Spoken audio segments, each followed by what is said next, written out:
everyone, welcome back to Elbow off the Top. My name is Adam, and today we've got part 2 of our interview with the brilliant, the wonderful, the talented, the hard-working artist that is Grange Wallis. Grange Wallis is, of course, the wonderful Teamcoach artist who does things like Star Wars and this year's 3D mascot. And in part 1, we talked about his art production, figures, we talked comics, all sorts of stuff. So if you haven't watched part 1, please go back to the previous video. The link will be in the description to watch that one before you watch this part here. But I will let you know there's some fantastic content inside this video, including him talking about doing work for the Phantom comics, more of his thing, and he might give a couple of little hints about the 2021 Teamcoach series. They're small, but they're in there. Enjoy my interview, part 2, with Grange Wallis. Alright, let's go into this one. Oh, Geelong guy. It's a simple question. How did you get so good at drawing? Practice, man. That's all you can do. When you see, so I've got this thing about people saying, "Oh, you're so lucky you've got this God-given talent," and it upsets me a little bit because anybody that's good at anything, they've stuck at it. They've stuck at it for longer and harder than anybody else. So all the footy players that we love on the footy field, I bet you my bottom dollar, most of them were on the field kicking more goals at recess and finding more of the ball at lunch and recess and then after school than any other kid at your school or in their schools at the time. And then they just stick at it and they keep kicking it and they're like always got a football in their hand or always got a basketball or a tennis racket. And in my case, a pencil. Like I used to get told off at school all the time for drawing. Even when I got out of school, I used to work in a call center and I got told off by my boss for having a notepad with all like my customers' details on it, but then with all these drawings of like superheroes and footy players and stuff like that. And they're like, "Oh, look, we're concerned about the amount of time that you're spending at your desk drawing." And I was like, "Oh, you told off, so-and-so and such and such over there with all the flowers and all the drawings that they've got on their desk that they've been drawing." They're like, "Oh, no, they're just phone doodles." And I was like, "These are my phone doodles." Like it's because I was always practicing. It's just because like I've been practicing my drawing doesn't mean I haven't been listening. It's just like you have to evolve and you have to keep pushing yourself. And it's a grind. Like in 2013, I drew my first picture, which was a Captain Carlton, and it looks like a comic book character and not a very good one.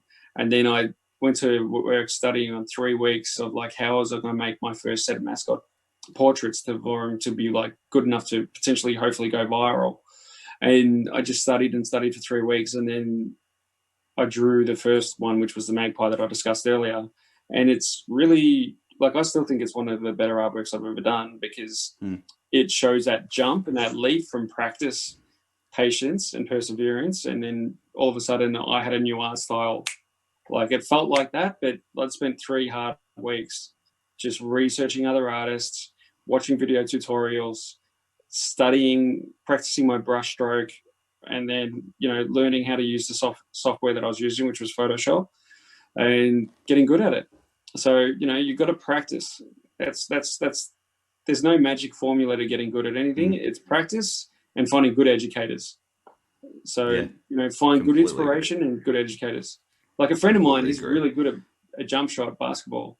Short fella, can't jump, but his shooting style is exactly like Michael Jordan's. Like the movement, the technique. This is a shout out for you, Chris Exley. So he practiced Michael Jordan's technique and he shoots and he lands most of his buckets and he's really good.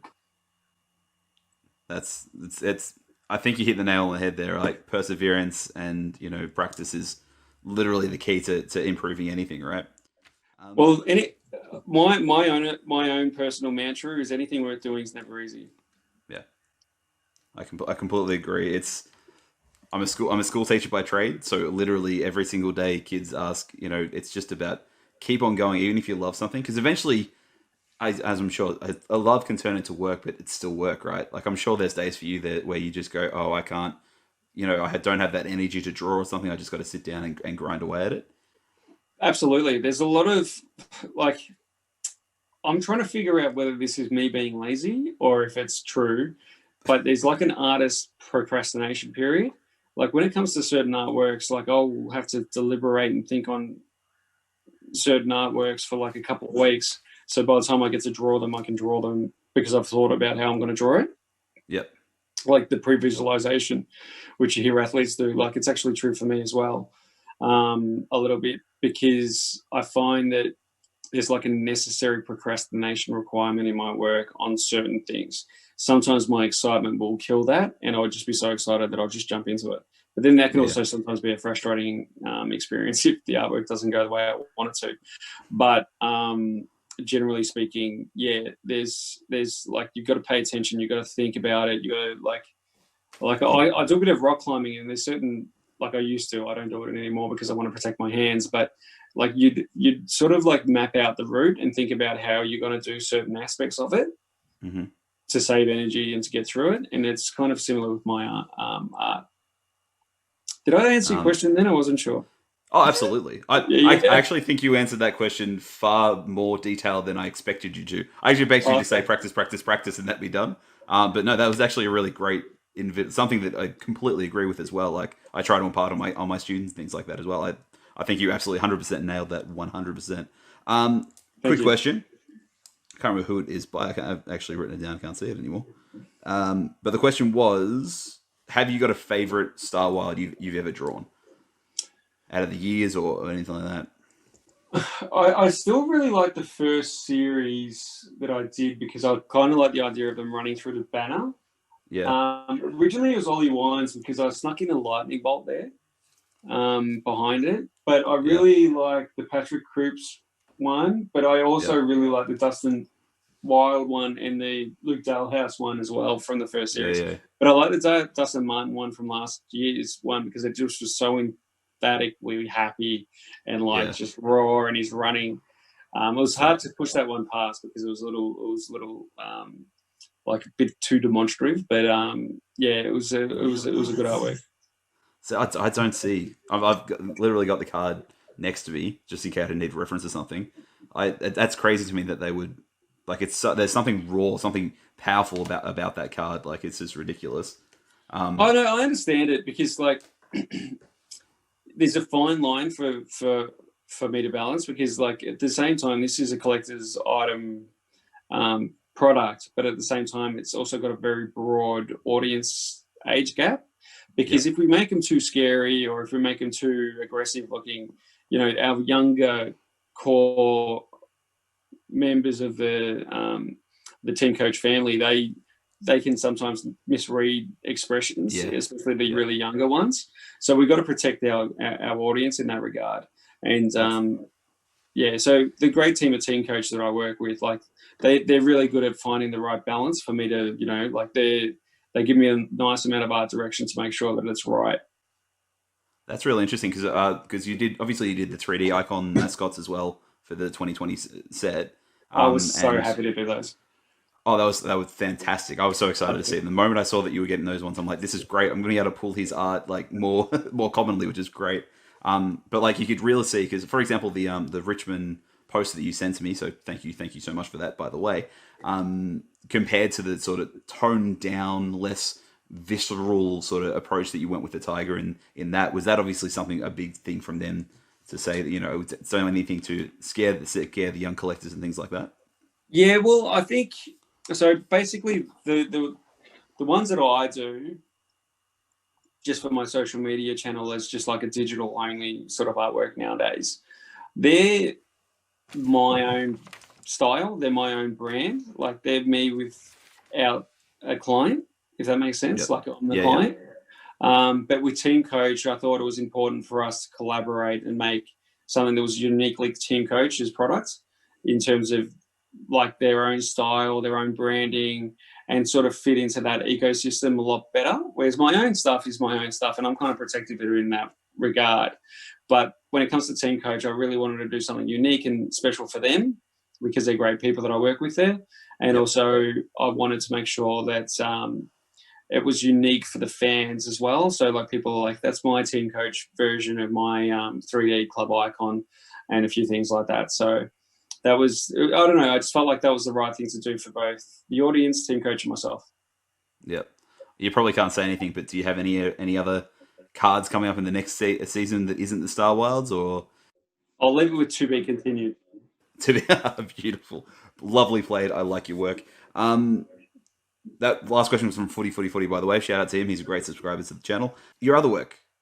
You've managed to start doing work for, you've done a few Phantom covers for the Phantom comic, which is surely, being a comic fan, that would just have absolutely blown your mind, right?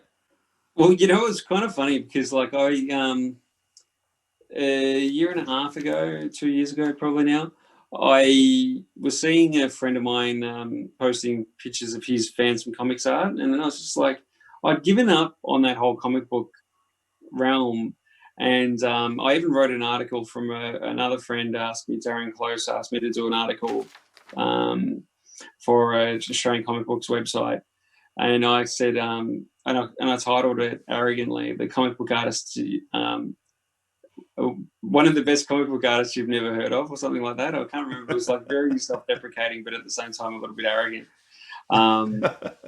Because it was basically saying that, like, I always want to be a comic book artist, and I know that I'm a decent artist. I've got confidence in my ability, and I've got confidence in my career. But after I wrote that article and it talked about how the same story I told before about 2012 being in New York Comic Con and how I sort of fell in love with it, I sort of like walked away and never thought about it. But then I saw that another friend posting some fan cover work that they did for the Australian publication, and I was like, I don't always have a full week's worth of work because I'm a freelancer. I'm like, why aren't I trying to encourage a little bit of extra comic book work again and just doing it here, there, and everywhere? Like, I don't have to lock myself into a contract or anything like that. And then, and then Darren, who I mentioned before that I wrote that article for, he posted he's got a Oz Comics gallery competition, which is like you don't win anything. It's just like you put artwork in and people like it and enjoy it. Yeah. But he posted one for the Phantom at the same time that I had that idea. So I was like, yeah, I'll draw a picture of the Phantom. And then I was really happy with the picture that I drew. And then I sent it to the Phantom publishers. And then I called them a couple of times and harassed them to give me a cover. And they were really lovely. And they are really nice men up there that work on it.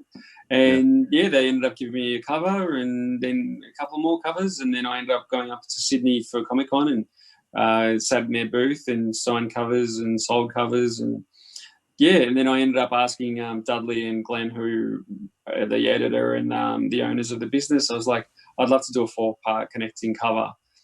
Jamie Johnson, who's one of the excellent Phantom cover artists that Frew has up in Sydney, he did a couple of internet connecting covers, and I was like, that's a really good goal. I'd like that for me. So I basically think it's good to have sort of like goals with any of your clients or your employers as a freelancer, even if they're not your employer full-time. And I basically said, this is just something I wanted to do. If you guys have got a good story that you think I'd be suitable for, let me know. And lo and behold, we did that this year, and I was really excited by it. Yeah, is there an ideal comic book cover you would love to work with? Obviously, you have that Superman background. Would that be a goal? Yeah, definitely. Like that's a bucket list one. Like career bucket list. Like being able to do. I'd love to either do like a series of Superman covers, but I'd actually like to do the sequential in the art. Like I'd love to do like a full year 12 arc series on Superman. That would be like a dream for me. Challenging as it would be, I just relish the opportunity. Yeah, absolutely. Like the time frames that those artists are under, who are you're obviously doing pencils and inks and things like that on the inside, are crazy as far as I can tell from like DC, Marvel, stuff like that. Yeah, I think it'd take a few years off my life because it's basically it's tough work because it's funny because you'd want to do a lot of it traditionally so you've got something to sell. To make up for the work for hire, you get to keep the original art, but then you want to sort of like sell some of it to sort of increase your income because you'd only be working on that whole product for the year. So you'd probably need to make as much money out of it as possible. So if you did it digitally, it would be quicker, but then you wouldn't have anything to sell. We've taken a lot of time. I just want to touch on a couple of quick things down the bottom. I've got down the bottom, just interesting things already. Are you working on a children's book at the moment? Secretly, slowly, yes. Secretly, it's on your website. I read it on your website. Well, it's not like I'm not talking too much about it. It's like it's close. I'm playing it close to my chest because I don't want to make any promises of when it's going to come out. I'm also pretty protective of the character because I'm not sure if it's going to be as popular as I hope it is, but I feel like it's got a good lesson in it. So I'm sort of wanting to get it as perfect as possible, but not obviously too perfect because I'll never get it done. So yeah, I've basically storyboarded it out. I've illustrated it out. I've written it. I've got to do a few more drafts, but the idea is that I want it to be a series of books. So I've got to get the first one right and then maybe second one. And he's a bit of an exploring character. So like I've got to do a lot of research into different countries that he goes to and stuff like that. So very, very cool. Have you written that as well? So written and drawing yeah, is your plan? I'm writing and drawing. It's going to be my own intellectual property, I hope. Oh, that's fantastic. That's really exciting. I love kids' books. It's part of my thinking world. I absolutely love it. The other one is my other one that I'm really excited about. And it's a silly, amazing thing. Was the Port Adelaide Guess Who game that you ended up working on? Yes. How did that possibly come about? Because it's a great idea. I love it. But how did that possibly come about? Did they come to you or? Well, yeah. So it was funny because there's this great charity. I've got the board game here somewhere. There's this great charity over in excuse me. You're right. There's this great charity over in South Australia called Little Heroes. I'm not sure if you can see that there. Yeah. So the Little Hero Foundation was set up by a lovely man called Chris McDermott, who used to be a footballer for Adelaide, and he basically just doing charity work as a player. Started helping visiting kids with cancer over in the hospitals of South Australia. And he's also used to be he's a journalist as well, a sports journalist over in South Australia as well. And he got so touched by these kids that were, putting up these brave fights about cancer. He started this Little Heroes Foundation. So they help support kids with cancer that are either really sick or quite sick, but hopefully will survive. And they do a lot of support. And as a fundraiser every year, they used to make board games of Monopoly and different things like that were themed. But then this year they thought, we should do something different. And they did the Guess Who set. And Chris, fortunately, is a fan of my work. And he gave me the opportunity to do that. And, I was supposed to be working on a few more of these this year, but for the board game company that make these. So some other teams have actually commissioned them now. So I did an Adelaide one and a Port Adelaide one. And I've done one that's going to be coming out at Christmas this year. So it should be here, all failing any shipping whatever's going issues. It should be here by the end of the month, maybe mid-November, and up for sale on one club's website. I was going to say, you can't say what club that is? No, I can't. But I am crossing my fingers for Tigers.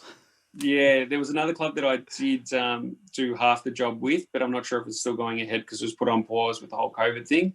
And then hopefully there'll be a few more in the future. So there's going to be some revisited. But the new one that I'm doing is pretty exciting because without giving too much away, it spans multiple eras. So I was able to draw players from different eras, like from the 80s, the 70s, the 60s. Phenomenal. And contemporary. That sounds absolutely spectacular. I can't wait to try to see and find out what team you have been working with. All right, I'm going to let you go very, very soon. Before we go, though. You can ask as many questions you like. I'm fine. Have you ever pulled your own card out of a pack of cards before? Yes, I did get a Dustin Martin Star Wild once in the first series that I did. And that was late. Like, I basically gave up. Like, I collect them here, there, and everywhere, but I'm lucky enough that Teamcoach give me a full set every year. But I collect them here, there, and everywhere, and I think it's good to just have a bit of fun with it. But I did get a Dustin Martin, and that's the only card I've ever pulled, and it was a trophy, which was good. Whoa! I think the Brownlow, the I can't remember which one it was. It actually might have been the Brownlow actually, but then I got. And then, fortunately, one of the reasons I was excited about the 3D icons is I had more opportunities to get them, and I've been able to pull both a Brisbane Lion and a Richmond Tiger. That is sweet. As I actually have, while you're speaking of that, one of my subscribers named Lucas sent me this the other day. I don't know if you can see it close up. They've sent me one of the old ones, but it's bent and destroyed to absolutely like I saw that world. on your feed, and I was like, I'm not sure if I can watch that video. I know it hurts me to no end when it came through. I have no idea why they sent it or anything like that. However, I was thinking about giving it away on the channel because I've had like I reckon 20 people message me and say, "Hey, let's do a trade."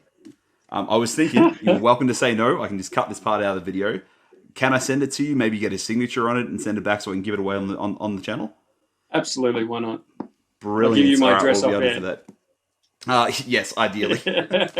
All right, but before we go, I have got a pack.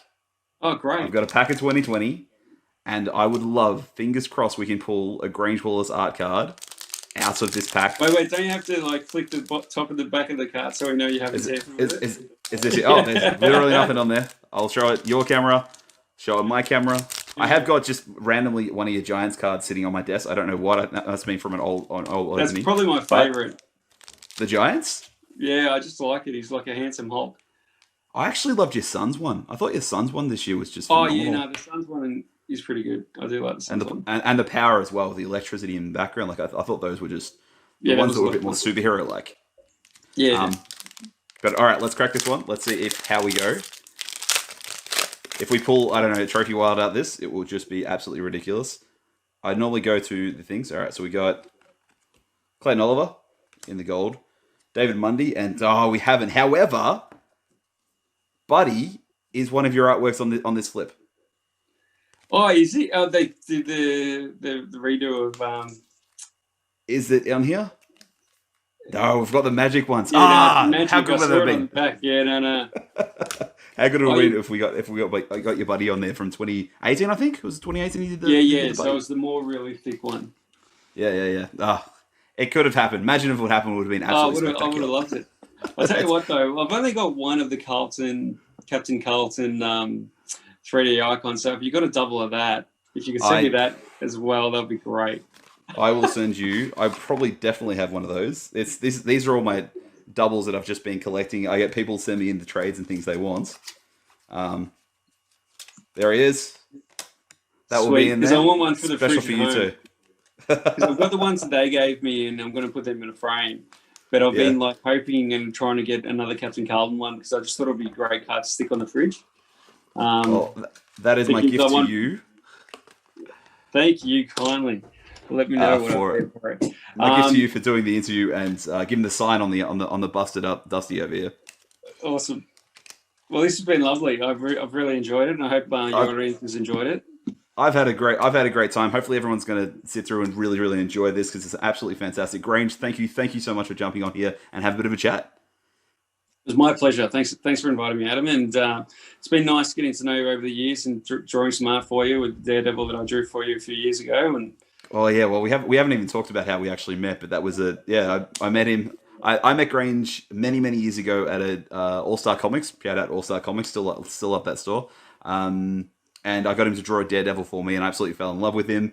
I fell in love with the art, and then one day I was randomly walking down. Not randomly, it was the day that the Tigers won their 2017 premiership, and I saw your artwork being sold in a frame shop, and I'm like, that's not okay. Yeah. And I'm like, that's not okay. I sent you the message on Facebook, and you're like, no, they can't do that. They contact him and hopefully got that shut down. So yeah, it's they got a cease and desist letter from the AFL. And then they started telling me off. And I'm like, I don't do the wrong thing. They're like, you don't know how hard it is to do, to do this. And I was like, yeah, you don't know how hard it is to build your own career, like as an artist. And then have people like you rip you off and then tell you off for standing up for your own rights. Yeah, that's crazy. Yeah. But no, we've had a long one. And thanks so much for coming on the channel. My pleasure. Easy. Thanks, Range. You're no worries. Thank you so much for watching this video. If you enjoy my content, please make sure you like and comment down below. If you're new to the channel or you haven't subscribed yet, would love if you consider maybe hitting that bell icon and the subscribe button for my future videos. I've got plenty more footy content to come out in the future. I'm also going to be venturing into a bit of cricket this summer, along with my regular Pokemon and wrestling videos to come out as well. So please share this content with everyone else that you possibly can. But apart from all that, as usual, please make sure you're staying safe, staying healthy, and being amazing, and I will see you in the next one.